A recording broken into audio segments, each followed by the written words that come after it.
नमस्कार बच्चों, आज हम सब पढ़ेंगे कक्षा 8 की संस्कृत ज्ञान मंजूषा का व्याकरण मंजूषा, जिसमें हम संधि पढ़ रहे हैं। पिछली वीडियो में हमने संधि और संधि के भेद यानी संधि कितने प्रकार की होती है, स्वर संधि, व्यंजन संधि और विसर्ग संधि, इनके बारे में पढ़ा था। इस वीडियो में हम स्वर संधि का भेद पढ़ेंगे, यानी जो स्वर संधि, व्यंजन संधि और विसर्ग संधि होती हैं, उनमें से जो स्वर संधि है उसके कितने प्रकार होते हैं, आज हम उसको पढ़ेंगे, यानी स्वर संधि के भेद। स्वर संधि के मुख्यतः 6 भेद होते हैं। ये हम एक एक करके पढ़ते चलेंगे, ठीक है। 6 भेद कौन से होते हैं? दीर्घ स्वर संधि, गूढ़ स्वर संधि, वृद्धि संधि, यड़ संधि, अयादि संधि और पूर्व रूप संधि। ये संधि जो होते हैं ये स्वर संधि के ही भेद होते हैं, ठीक है। तो पहले हम दीर्घ स्वर संधि पढ़ लेते हैं कि दीर्घ स्वर संधि किसे कहते हैं। ह्रस्व या दीर्घ अ, ई, उ तथा री के बाद जब समान स्वर आता है, यानी इसी के समान स्वर आता है, तो दोनों मिलकर दीर्घ यानी आ, ई, उ, री हो जाते हैं। जैसे हिम प्लस आलय, हिमालय है। इसमें आप देखेंगे कि हिम में अ है, क्योंकि इसमें हलंत नहीं लगा है, इसलिए यह पूर्ण म है। तो म में अ छिपा हुआ है और आलय में आ है, ठीक है। तो अ और आ, म के अ और आलय के आ का मेल होने से आ हो गया है, ठीक है, जिसकी वजह से यहाँ हिमालय हो गया है। माँ यहाँ आ गया, ठीक है, आ, इसकी वजह से यह हो गया हिमालय है। तो हिम प्लस आलय इक्वल टू हिमालय, और यह हुआ किससे? अ और आ के मेल से आ का निर्माण हुआ, इस वजह से, ठीक है। तो यहाँ इसमें यही कहा भी गया है कि ह्रस्व या दीर्घ यानी अ, ई, उ तथा री के बाद जब इनका समान स्वर आता है, चाहे अ आ आए, अ आए या आ आए या आ आए, जो बड़ा होता है वही हो जाता है। यानी अ का अगर 2 अ हैं तो उनका आ हो जाता है, यदि एक अ और एक आ है तो भी आ हो जाएगा। इसी प्रकार ई के साथ भी है, उ के साथ और री के साथ भी यही होता है, ठीक है। पुस्तक प्लस आलय, पुस्तकालय, इसमें आप देखिए तो पुस्तक में क में अ है और आलय में आ है, तो अ और आ के मेल से आ हो गया है, जिसकी वजह से शब्द बना पुस्तकालय है, ठीक है। आगे है विद्या प्लस आलय, विद्या में आ है और आलय में भी आ है, तो आ और आ के मेल से आ ही बना है, यानी आ का ही निर्माण हुआ है, जिसकी वजह से शब्द बना विद्यालय है, यानी विद्या प्लस आलय इक्वल टू विद्यालय है। इसी प्रकार ई का मेल अब देखिए, जैसे शब्द है हरिंद्र, इसमें हरि प्लस इंद्र है, हरि में छोटी ई है और इंद्र में भी छोटी ई है, ठीक है। तो इन दोनों के यानी दोनों छोटी ई के मेल से बड़ी ई का निर्माण हुआ, ई और ई के मेल से बड़ी ई का निर्माण हुआ, जिससे शब्द बना हरिंद्र है। यहाँ बड़ी ई लग गया, इस पे रप या बड़ी ई की मात्रा जो देख रहे हैं यह इसी के प्रभाव से बना है कि यहाँ रप का छोटी ई और इंद्र का छोटी ई, इन दोनों के मेल से बड़ी ई हुआ, जो कि यहाँ बड़ी ई की मात्रा के रूप में आपको दिखाई दे रहा है, ठीक है। आगे है भानु प्लस उदय है, भानुदय, इसमें आप देखिए उ और उ का मेल हुआ है, यानी दोनों छोटे उ हैं। यहाँ न पे भी छोटा उ है और उ में भी छोटा उ ही है, लेकिन इन दोनों के मेल से बड़े उ का निर्माण हो गया, यानी उ और उ मिले तो बड़ा उ हो गया, ठीक है, जिसकी वजह से शब्द बना भानुदय है, भानु उदय है। यहाँ भानु है, भानु प्लस उदय, लेकिन उ और उ के मेल से बड़ा उ बना, जिसकी वजह से शब्द हो गया भानुदय है, ठीक है। आगे है बधु प्लस उत्सव, बधुत्सव, यहाँ आप देखिए तो बड़े उ और छोटे उ का मेल हुआ है, तो बड़े उ और छोटे उ के मेल से बड़े उ का ही निर्माण होगा, इसलिए यहाँ पे बड़ा उ लग गया, तो शब्द बन गया बधुत्सव। मातृ प्लस ऋणम यानी मातृणम, तो यहाँ आप देखेंगे तो री और री का मेल हुआ है, तो री और री का मेल होने से री ही बनता है, यानी बड़ी री बन जाता है, ठीक है। तो हो गया मातृणम, मातृणम शब्द बना। तो आप ये दीर्घ स्वर संधि समझ गए कि दीर्घ स्वर संधि कैसे होता है, ठीक है। अब दूसरा देखते हैं, हम गुण संधि देख लेते हैं, ये भी स्वर संधि का ही भेद है।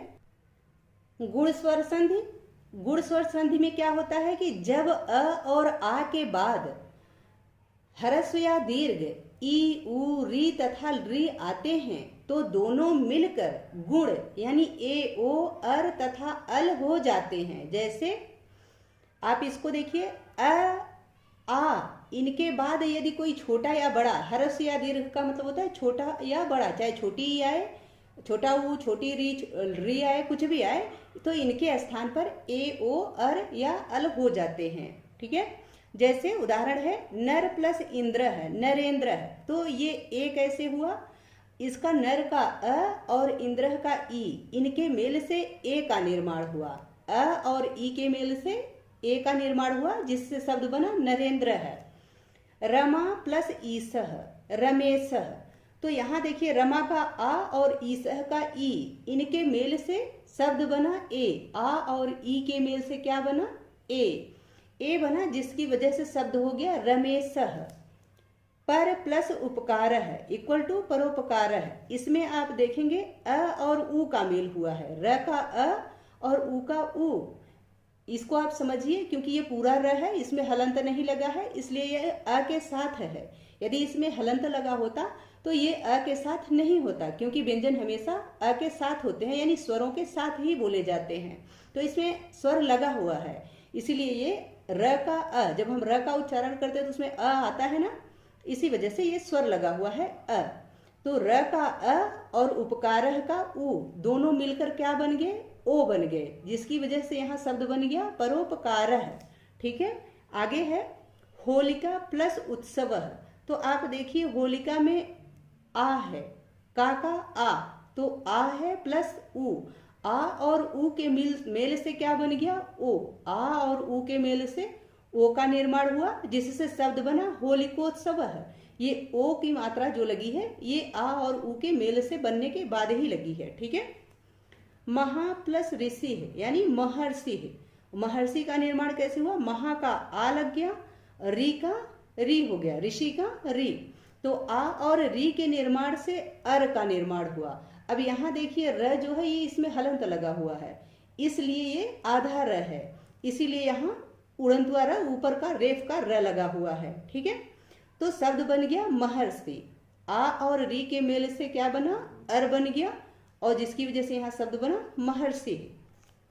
तव प्लस लिकार है यानी तल्वकार है, तो आप इसमें देखिए तव में अ है, अ का री से भेंट हुआ है, यानी अ और री ये मिलकर अल हो जाते हैं, जिससे शब्द क्या बना, तल्वकार, अल हो गया ना, जब आप इसका उच्चारण कर रहे हैं तो आ रहा है ना तल्वकार, इसमें अल का उच्चारण आ रहा है ना, तो ये उच्चारण आपको ये बताता है कि अ और री के मेल से अल हो गया है, जिसकी वजह से शब्द बना तल्वकार है। ठीक है, आशा है गुण संधि समझ में आ गई होगी।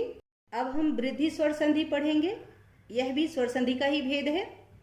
जब अ या आ के बाद ए या ऐ आता है तो दोनों मिलकर ऐ हो जाते हैं, यानी यदि अ या आ के बाद कोई ए या ऐ आता है तो अ और आ या ए और ऐ ये दोनों मिलकर के ऐ हो जाते हैं।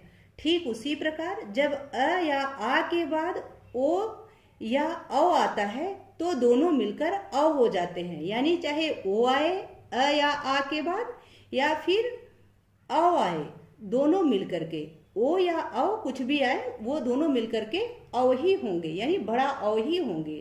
ठीक है, जैसे यहाँ उदाहरण जो दिया गया उसको देखिए, one plus Aishwaryam, one Aishwaryam, तो यहाँ आप देखिए वन में अ है और ऐश्वर्यम में ऐ है, तो अ और ऐ यहाँ से अ और ऐ, ठीक है, अ और ऐ दोनों का मेल होता है, जिससे ऐ का ही निर्माण होता है और शब्द बनता है वनैश्वर्यम। ये जो ऐ की मात्रा आप देख रहे हैं ये अ और ऐ के मेल से बने हुए ऐ का ही रूप है। ठीक है, तो शब्द हो गया वनैश्वर्यम। तथा प्लस एव, तथैव, इसमें तथा में आ है और एव का ए, आ और ए का मेल हुआ, यहाँ आ और ए का मेल हुआ है, तो आ और ए के मेल होने से ऐ बन गया है, जिसकी वजह से ये तथैव शब्द बना। जो ऐ की मात्रा आप इस पे देख रहे हैं ये आ और ए के मेल से बने हुए ऐ का ही रूप है। ठीक है, गंगा प्लस ओघः, गंगौघः, इसमें आप देखिए गंगा प्लस ओघः में गंगा का आ और ओघः का ओ, चाहे ओ मिले, आ का औ से मेल हो या फिर आ का ओ से मेल हो।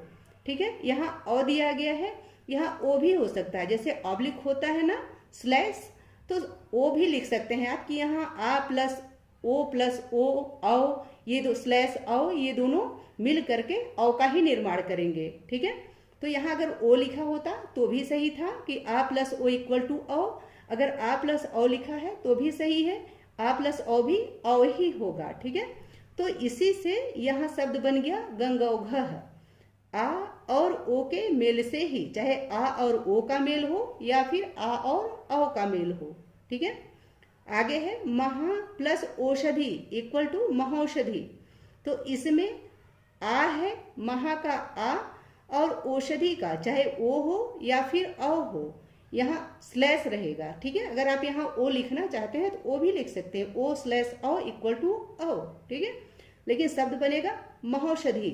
तो ये चाहे आ प्लस ओ हो या फिर आ प्लस औ हो, इन दोनों के मेल से औ का ही निर्माण होगा और उसका रूप बनेगा महौषधि। ठीक है, आशा है वृद्धि संधि समझ में आ गई होगी। यड़ स्वर संधि, यड़ स्वर संधि क्या होता है उसको जान लेते हैं।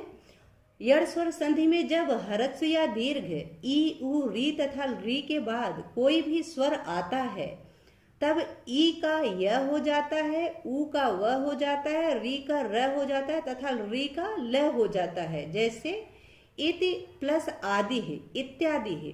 तो आप इसमें देखिए ई का, ये जो ई है ई का य हो गया है, और ये जो त है इस पे से जब ई हट गई तो ये आधा त बन गया। ठीक है, तो हो गया ई प्लस त, ये आधा त प्लस य, ये जो छोटी ई है ये य का रूप धारण कर ली, और आदि यानी आ जो है ये स्वर का मेल हुआ है। जैसे यहाँ कहा गया है ना कि कोई भी स्वर आता है तो ये आ जो है ये स्वर आया हुआ है, जिसकी वजह से इस ई के रूप में परिवर्तन हो गया और यह ई य के रूप में हो गया, तो शब्द बन गया इत्यादि है।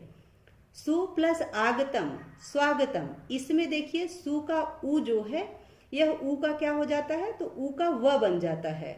बताया गया है ना कि कोई भी स्वर आए तो ये स्वर आ आया हुआ है, जिसकी वजह से सु में जो सु में उ है इसका व बन गया है, और आगतम की वजह से ये स्वागतम शब्द बन गया। ठीक है, आगतम ठीक है, इसमें कोई परिवर्तन नहीं करना है, उ का व हो जाता है। ऐसा बताया गया है कि अगर कोई स्वर आता है तो उ का व हो जाता है, तो इसमें स्वर आया, सु के बाद आ, ये स्वर है जिसकी वजह से परिवर्तन हो गया इस उ में और यह व बन गया और शब्द बन गया स्वागतम। ठीक है, मातृ प्लस आज्ञा मात्राज्ञा, तो इसमें री का आपको बताया गया है कि री का र हो जाता है, यदि कोई स्वर आता है तो री का र हो जाता है, तो इस री का र हो गया, ये जो त पे री लगी हुई है इसका र हो गया और ये त आधा त में परिवर्तित हो गया, तो रूप क्या बना, माँ प्लस आधा त प्लस र।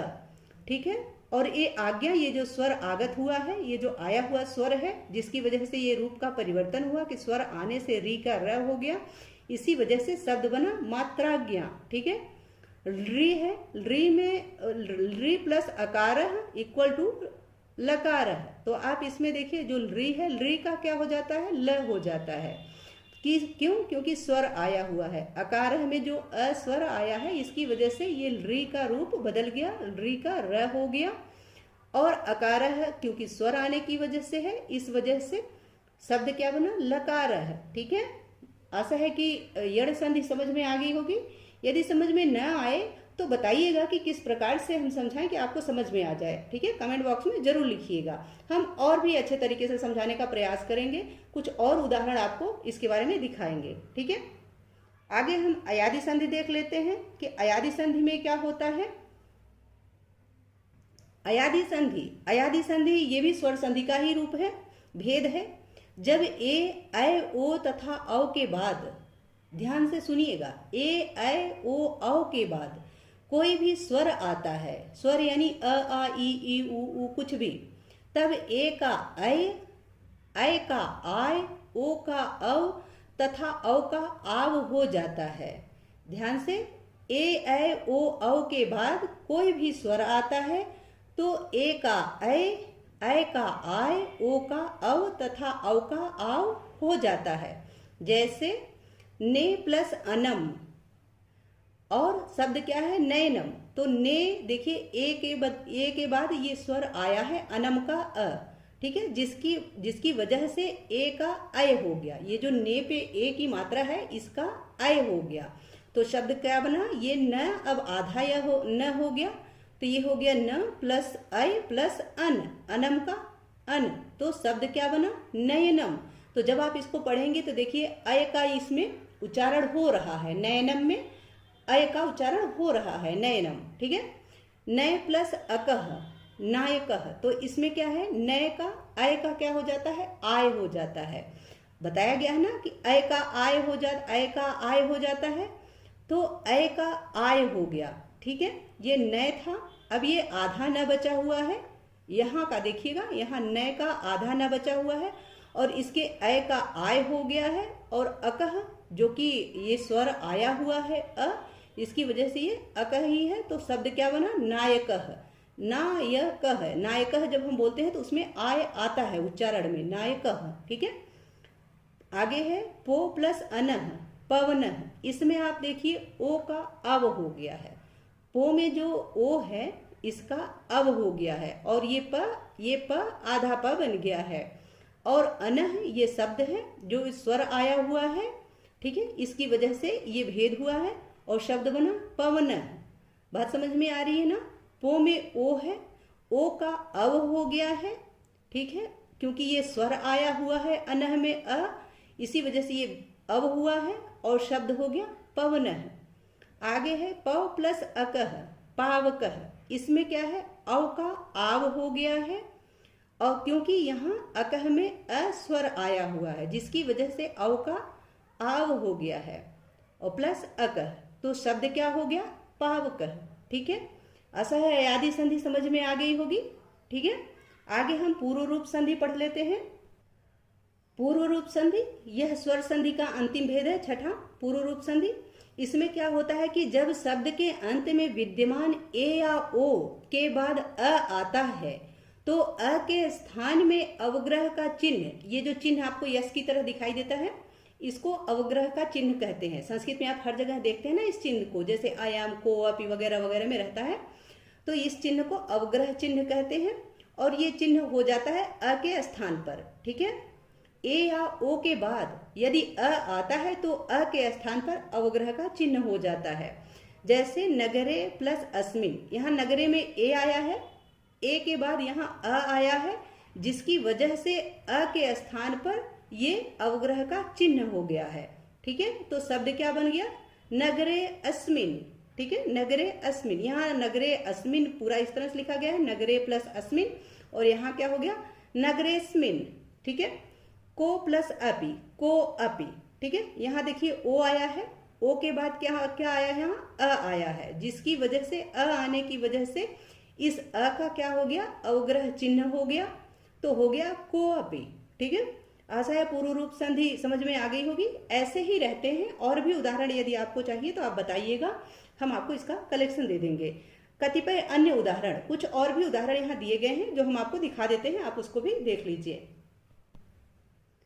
यण संधि का कुछ उदाहरण दिया गया है, जैसे प्रति प्लस एकम, प्रत्येकम, सुधि प्लस उपास्य, शुद्धुपास्य, शुद्ध्योपास्य, यदि प्लस अपि, यद्यपि, मधु प्लस अरि, मध्वरि, बधु प्लस आगमनम, बध्वागमनम, पितृ प्लस आदेशः, पित्रादेशः। अयादि संधि का उदाहरण दिया गया है, से प्लस अनम, शयनम, गय प्लस अकह, गायकः, गय प्लस इका, गायिका, नय प्लस इका, नायिका, पो प्लस इत्रम, पवित्रम, नौ प्लस इकह, नाविकः, भव प्लस अकह, भावकः। और पूर्व रूप संधि का भी एक उदाहरण दिया गया है, सो प्लस अपि, सो अपि, नरो प्लस अवदत, नरोवदत। तो इसमें आप देख रहे हैं ना कि ये अवग्रह का चिन्ह हो गया है। इन सबको हम विस्तारित कर चुके हैं आगे, इसी वजह से यहाँ नहीं विस्तारित कर रहे हैं, ठीक है। यदि कोई समस्या हो तो प्लीज कमेंट बॉक्स में लिखिएगा, हम उसका समाधान करने की कोशिश करेंगे, ठीक है। वीडियो पसंद आए तो इसको लाइक, शेयर एंड सब्सक्राइब जरूर कीजिएगा। बहुत बहुत धन्यवाद।